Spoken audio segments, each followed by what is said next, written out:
अस्सलाम वालेकुम। सिंध के निगरान वजीर कानून उमर सुमरो दूसरी बार सिविल अस्पताल शिकारपुर का अचानक विजिट किया, वो भी एसएसपी खालिद मुस्तफा कोराई के हमरा। वो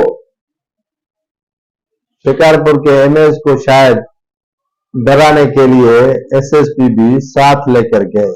वहां एक मरीजा ने शिकायत लगाई कि उनसे ऑपरेशन के नाम पे 17,000 अस्पताल के अमले ने लिए। उसके साथ साथ अद्वियात बाहर से खरीदने पर मजबूर है। जो सरकारी अस्पताल को अद्वियात मिलती हैं वो पता नहीं किसके खाते में जाती है, कौन खाता है।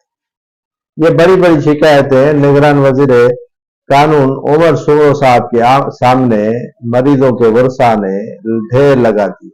वो मुंह देखते रह गए थे एमएस का, और इतना ही सिर्फ कहा कि एमएस साहब, आप यहाँ के स्टोर कीपर, स्टोर के जो इंचार्ज है उसको मुअत्तल कर दे।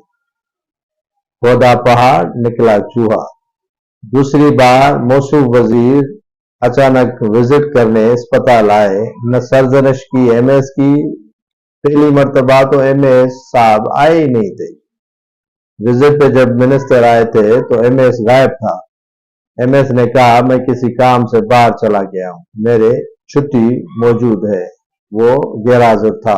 अब दूसरी बार जब आए तो एमएस की सरजनश करने के बजाय एक स्टोर कीपर पर, स्टोर के जो इंचार्ज थे उस पर ही मलबा डाल दिया कि ये स्टोर की अद्वियात फरोख्त करता है, इसीलिए इसको मुअत्तल किया जाए। होना तो ये चाहिए था कि जब मरीजा ने शिकायत की कि उसे ऑपरेशन के 17,000 लिए गए हैं तो एमएस को हथकड़ियां लगवानी चाहिए थी, क्योंकि एसपी उनके साथ था।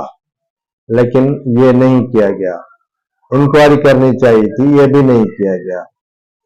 वहां के एमएस को हटवाना चाहिए था, ये भी नहीं किया। बस फॉर्मेलिटीज पूरी की गई और बताया यही गया कि मिनिस्टर साहब आए और चले गए। न मरीजों की कोई खैर खबर ली और न ही जो शिकायत है उनको दर्ज करवाई गई, उन पे कान धरा। ये हाल है हमारे निगरान सूबाई वज़रा का, जो जाते भी हैं तो अफसोसनाक सूरत हाल का सामना करके वापस लौटते हैं और इन अफसरान के खिलाफ एक्शन नहीं लेते।